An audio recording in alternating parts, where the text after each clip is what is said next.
Halo teman-teman, perkenalkan nama saya Ana Sibagariang. Saya dari kampus Institut Agama Kristen Negeri Tarutung. Saya semester 4. Saya jurusan pariwisata. Nah, di sini saya akan memaparkan suatu video tentang cerita Aik Situmandi yang ada di Tarutung, Sumatera Utara.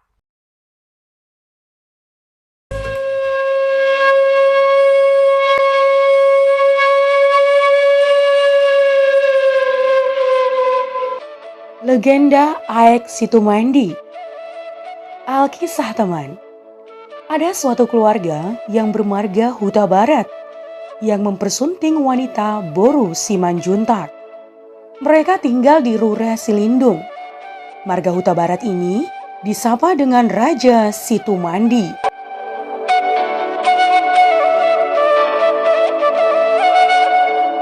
Pada masa itu teman, di daerah Silindung umumnya masih memeluk kepercayaan si Pelebegu atau menyembah arwah.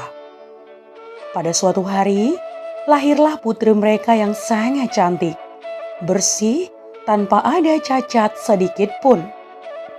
Oleh karena kecantikannya, ia pun diberi nama Situmandi, nama yang diambil dari nama ayahnya.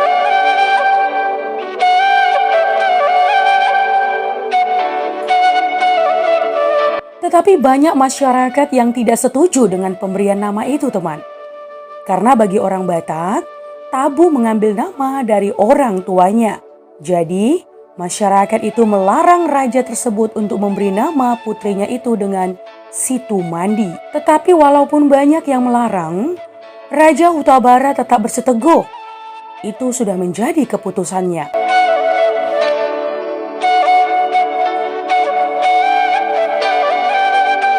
Ya teman, karena kecantikan Boru Situmandi, maka sangat banyaklah pemuda yang suka kepadanya. Setelah Boru Situmandi beranjak dewasa, maka terkabarlah kecantikannya dan kebaikan hatinya ke semua penjuru desa yang ada di daerah tersebut.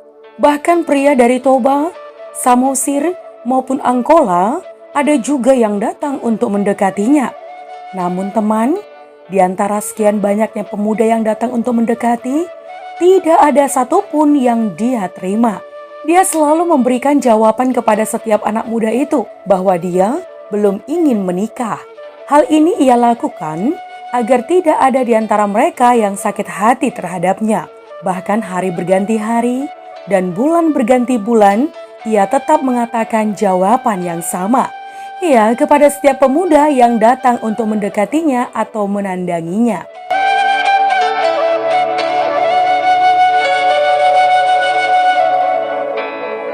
Terkadang orang tuanya bertanya-tanya dalam hati teman, kenapa putrinya tidak menyukai satupun dari pemuda yang datang mendekatinya? Padahal mereka juga termasuk orang tampan, kaya, dan baik hati pula. Namun orang tuanya tidak mau memaksakan putrinya itu menikah dengan siapapun. Mereka takut Situmandi sakit hati. Oleh sebab itu, mereka pun membiarkan putrinya untuk memilih sendiri siapapun yang akan menjadi pendamping hidupnya.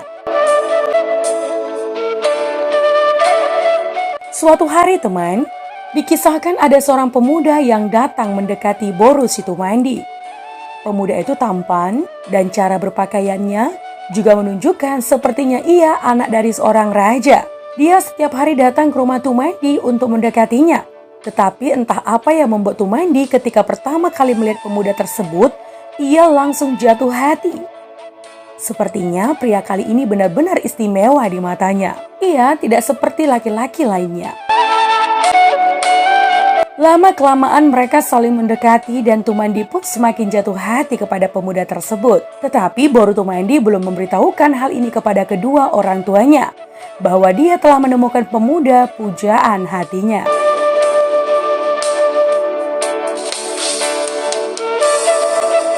Pada suatu hari, pemuda itu membawa Situmandi ke suatu liang, yaitu merupakan tempat di mana laki-laki itu tinggal. Di sana, dia menjelaskan kepada Tumandi bahwa dia sebenarnya adalah seekor ular yang bisa berubah menjadi seorang manusia. Dia juga mengatakan kalau dia sangat mencintai Tumandi. Begitu juga dengan Tumandi. Karena dia sudah terlanjur sayang kepada pemuda itu, dia menerima pemuda itu apa adanya. Setelah itu teman, mereka pun membuat suatu perjanjian. Ya, bahwa mereka tidak akan pernah berpisah untuk selamanya.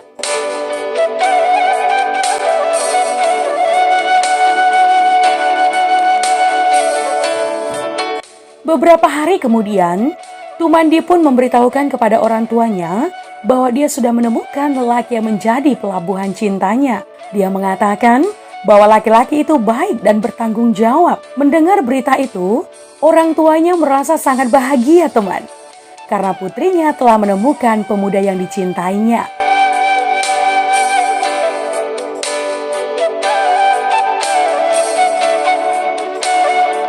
Oleh karena itu, orang tuanya pun meminta agar putrinya memperkenalkan pemuda tersebut kepada mereka, karena mereka ingin mengenal siapa laki-laki itu. Singkat cerita teman, Tumandi pun mempertemukan anak muda itu dengan orang tuanya, kemudian memperkenalkannya kepada orang tuanya. Dia mengatakan bahwa laki-laki yang dibawanya itulah pria yang dicintainya. Orang tuanya pun senang melihat kedatangan calon menantunya itu. Tetapi tidak lama kemudian, tiba-tiba laki-laki itu menghilang dari hadapan mereka. Lalu mereka melihat seekor ular keluar dari depan rumah mereka.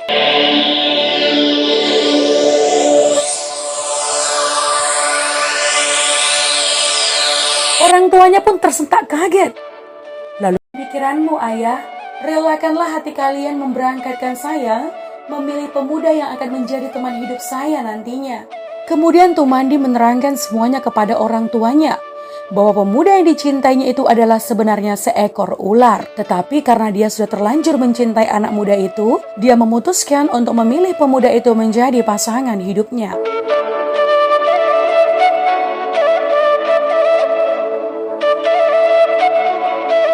Karena orang tuanya sangat menyayangi putrinya, mereka pun menyetujui pilihan putrinya itu.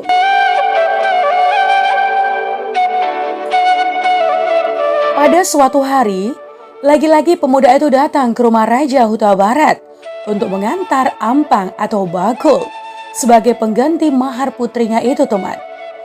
Ampang diberikan kepada marga Huta Barat dan marga Pohan, tetapi dengan syarat bahwa ampang itu tidak boleh dibuka sebelum 7 hari 7 malam. Tetapi karena Huta Barat tidak sabar untuk melihat apa isi dari ampang atau bakul itu, dia mencoba membukanya. Padahal waktunya belum tiba teman. Ternyata dia melihat isinya hanya sebuah kunyit. Berbeda dengan marga Pohan, dia sabar menunggu hingga batas waktu 7 hari 7 malam. Setelah tiba waktunya, dia membukanya dan melihat isinya adalah sebuah emas. Dia pun sangat merasa senang. Tetapi marga Huta Barat sangat marah melihat kejadian itu teman. Kemudian karena raja itu sangat marah, dia berdoa kepada Sang Pencipta bahwa sampai kapanpun dia tidak akan pernah mengakui Tumandi itu merupakan putrinya. Air yang ada di dekat liang itulah yang akan diakui sebagai putrinya, yang bisa memberikan kehidupan dan kesenangan. Dia juga berdoa agar sampai kapanpun tidak akan lahir lagi Boru Huta Barat yang cantik. Kalaupun lahir, dia harus mempunyai cacat tubuh.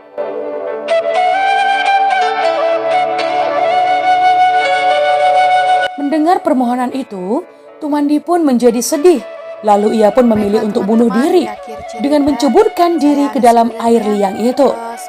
Itulah sebabnya maka nama air tersebut dinamakan Aek Situmandi. Melestarikan setiap sejarah kebudayaan di daerah kita, terutama di Tarutung Tapanuli Utara. Sekian dan terima kasih. Jika ada kesalahan dalam pembuatan video saya minta maaf.